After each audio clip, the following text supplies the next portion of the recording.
Getting the right people is really important, and so you have to define, what's right about them, what's great. You want a great person to join your organisation. How do you define great?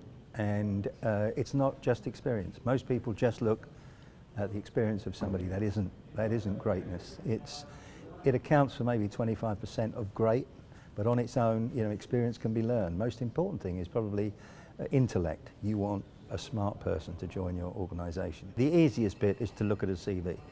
And to tick the boxes. That's the easiest thing.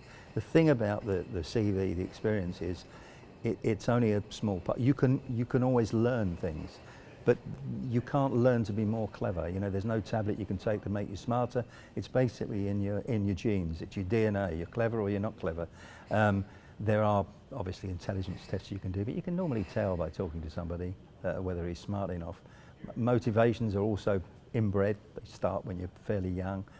And as you move up the stack, it becomes harder to change these things. The easiest thing to change is obviously someone's experience.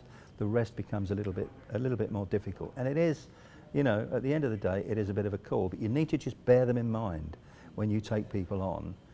Don't just look at their experience. I mean, technology is the enabler. So you need to have the savvy to be able to figure out, so I've got this new, whatever it is, this new capability, how can it benefit the business?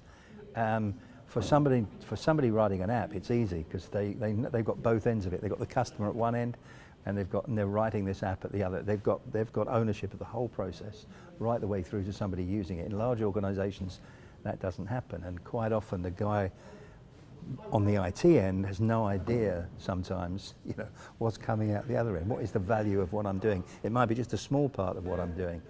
So people need really to understand the business that they're in, and need to figure out that is the thing that I'm working on going to have any impact on the end product.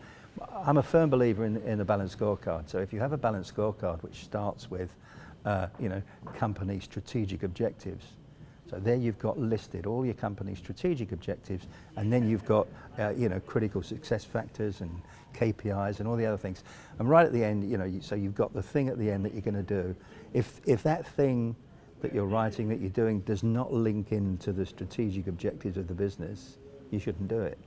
So everybody should be aware what the company's strategic objectives are, and be smart enough to figure out where the bit that you're working on fits in, and you will get much better input to the whole process.